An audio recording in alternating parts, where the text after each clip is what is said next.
You know, this George Boston Rhymes again. It seems like with all the pastors of these various black and white churches, with all the imams in Islam in the state of Georgia, with all the rabbis, the followers of the son of Amram and Yoshabel Moses, to all who follow Buddha, to all who follow the Gita among the Indians, to all the Catholics of goodwill and the nuns, to all the professional people, to all the educators and retired educators who should have very little to lose, all the active duty members of Motor Air Force Base, retired Marines, Army, Air Force, Coast Guard, your mother, your father, your sister, your brothers, who are related to the Navy personnel. Some from these branches of the armed forces, some of your mothers and fathers have been impacted directly or indirectly by stories that you are aware of, but you sit back and say nothing. When I stood up on behalf of a white registered nurse, I was told, her mother called me while I was at the Motor Air Force Base. Her mother didn't know where her daughter was. She called the Lowndes County Jail, and she had been released 3 days earlier. She asked me, she said, Mr. Rhymes, have the NAACP or any of the black civil rights organization bailed her out of jail? I said, to my knowledge, no, after calling President Floyd Rose and Lee Touchton. So the lady said, George, I'm concerned about my daughter. So she said, what should I do? I said, all I can say is call back to the I already done that. I said, well, call the hospitals. So she called the hospitals, and I guess it was about an hour, almost. She said, George, my daughter is in ICU at South Georgia Medical Center. I said, what? She said, George, will you come to go with me? I don't want to go up there alone. I dropped what I was doing, and I went. And there her daughter was in the hospital. Daughter had been in ICU for 3 days and a half. The hospital hadn't called the mother. The Lowndes County Jail had not called the mother, or her brother, or any other relative. And we talked to her. She said, just don't let me go back out to that place. Just don't let me go back out to that place. And because I've been doing this for so long, I said to myself, I gotta present this to City Council. And I took it before Mayor John Freddy and all the City Council members, and I even showed them pictures of the scars that this lady had on her leg of a previous incident. I showed them of a picture of all her teeth knocked out of the front. And for the most part, they said little to nothing. They said, that's not our problem. We're not over the jail.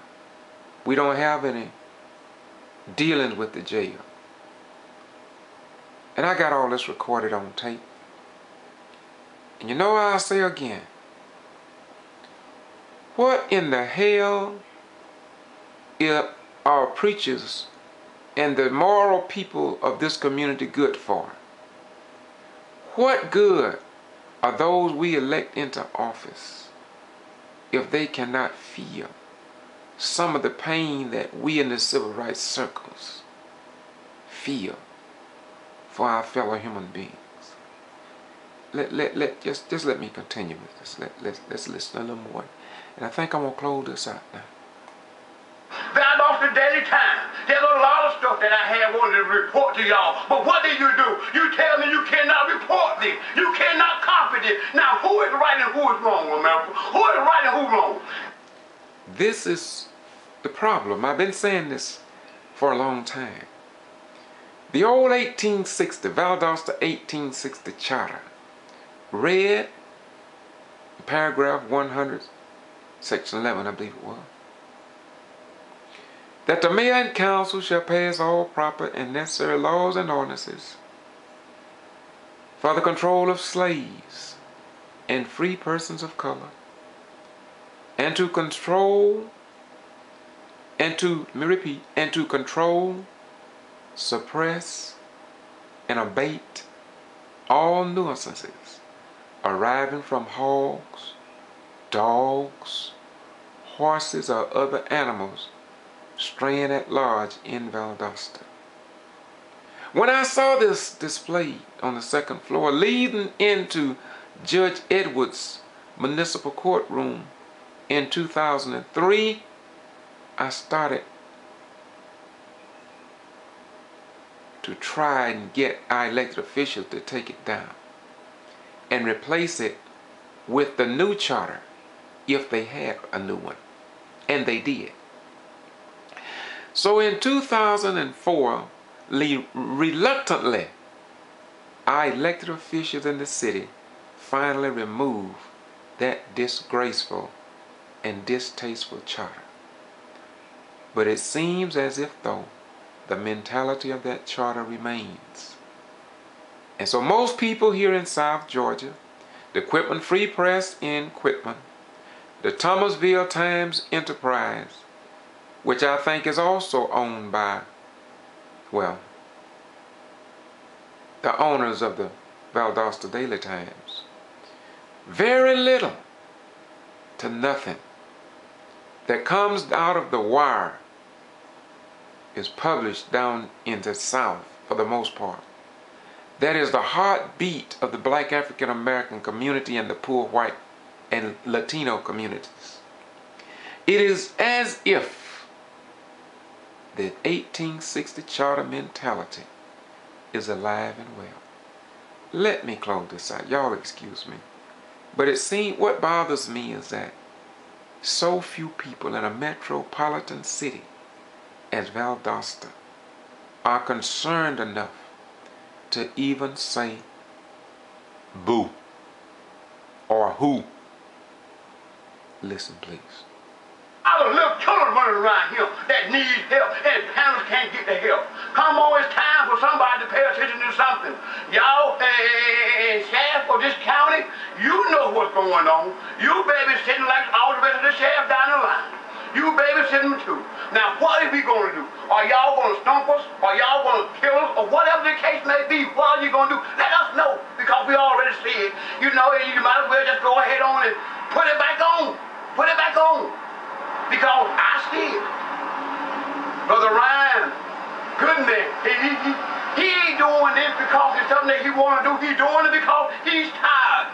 Brother Floyd Rose, they are tired. And there ain't too many more of us that's not tired. Come on, wake up and smell the coffee.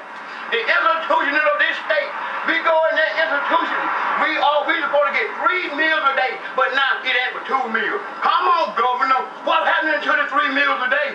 Come on, what's happening to it? On weekends, ain't nobody fed. Some people don't get money. What's going on, Governor?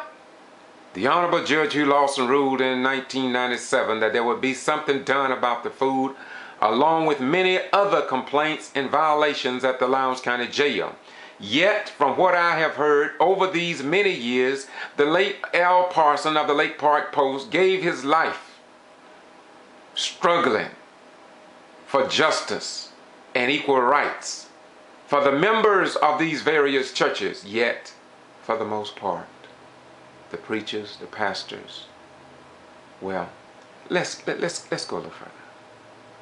I hear in this Lowndes County Jail, The staff members, officers, eat better than dogs do, eat better than inmates do. They got good food, what we eat in a little plastic tray. The biscuits is not done. I took a biscuit one day to one of the Sergeant McKinney. I took it to him and showed him the biscuit. I'm going to take care of it. Where did I find it? Go to the medical, it's there in the trash can. Did the sheriff see it? No, the sheriff didn't see it because the sergeant put it in the trash. Come down in the dormitories and the cells with 100 degrees heat, no air, no ventilation. What? Ain't no air, but the sergeant and the staff, they got air. Inmates dying from the heat ventilation.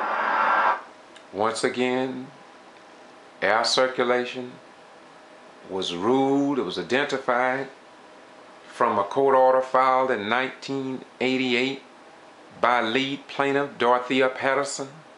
Judge Hugh Lawson looked at it over the years, and then in June of 97 ruled that these things would be fixed.